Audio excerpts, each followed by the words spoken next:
Margot est en vacances en Australie. Avec qui va-t-elle passer la journée?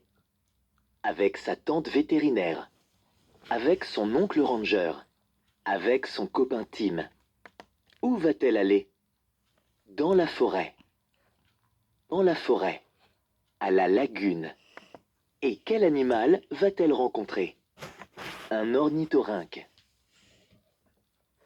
un cygne noir, un ornithorynque. Margot rentre en vélo de la clinique où elle a passé presque tout l'après-midi à suivre des consultations d'animaux avec sa tante vétérinaire. Elle a aidé sa tante à soigner le dos d'un coquin et ausculté un chat qui n'arrivait plus à faire ses besoins. Tout en pédalant, elle rêve à son avenir. Devenir vétérinaire à son tour et un scooter la double à vive allure en la frôlant. Brusquement revenue à la réalité, Margot plante ses deux pieds au sol pour ne pas tomber.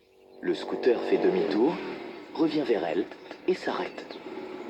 Avant même que le conducteur retire son casque, la fillette reconnaît Tim, le jeune aborigène de la réserve voisine. « Je viens te chercher !»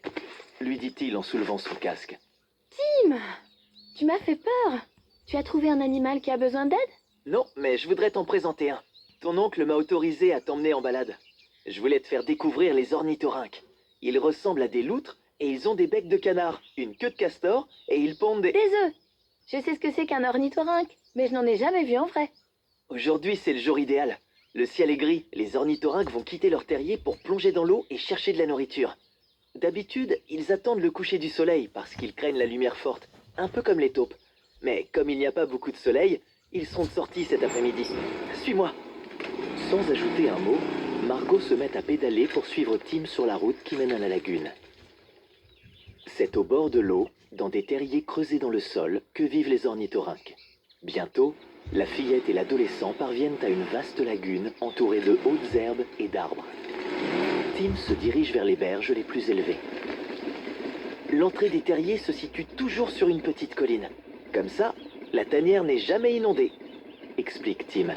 Il se gare en retrait pour ne pas effrayer les animaux avec le bruit de son scooter, puis, Margot sur les talons, il va se cacher en bordure de l'eau, dissimulé dans les herbes. La fillette s'allonge près de lui. Tu avais vraiment besoin d'emporter ta trousse de secours jusqu'ici? On ne sait jamais. Tu as repéré les terriers? Il y en a plusieurs juste là. Ils sont tous occupés? Non. Après l'accouplement, la femelle abandonne celui qu'elle partageait avec son mâle et va en creuser un autre pour couver ses œufs et élever ses petits. Elle ne retourne auprès du papa qu'un an plus tard, quand les petits sont assez grands pour se débrouiller tout seuls. On est peut-être en train de surveiller des terriers vides alors? Je ne crois pas. Il y a des empreintes dans la boue. Regarde. Moi, je ne vois que des cailloux et des feuilles. La main de Tim se pose tout à coup sur son épaule. Chut, ne fais pas de bruit. Il y a quelque chose qui bouge derrière la grosse touffe d'herbe.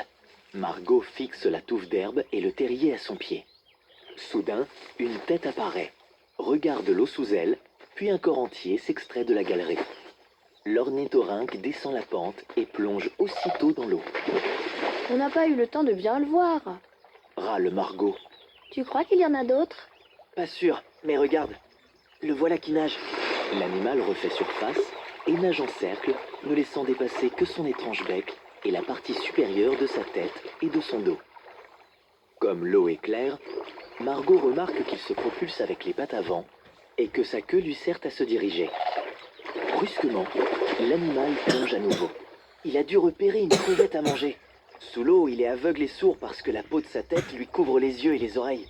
Comment il trouve à manger alors? Grâce à son bec qui est très sensible.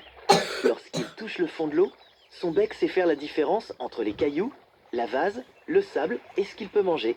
Et qu'est-ce qu'il mange?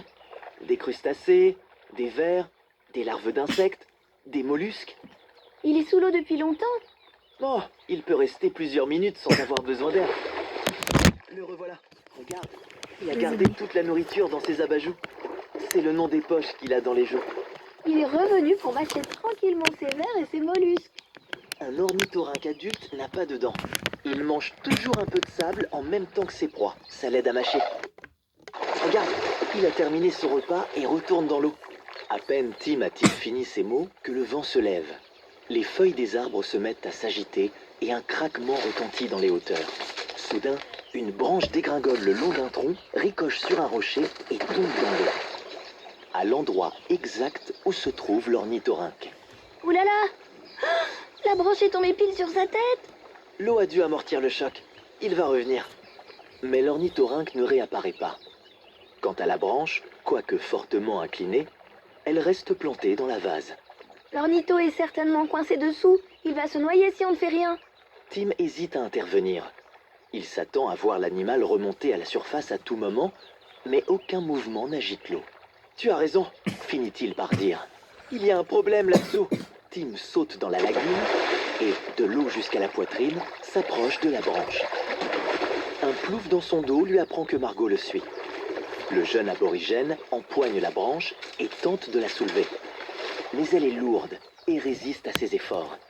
Tim inspire une grande goulée et plonge sous l'eau. Il tâtonne le long de la branche et sent l'ornithorynque sous ses doigts. Celui-ci ne bouge plus. Le corps bloqué par une deuxième branche, plus petite.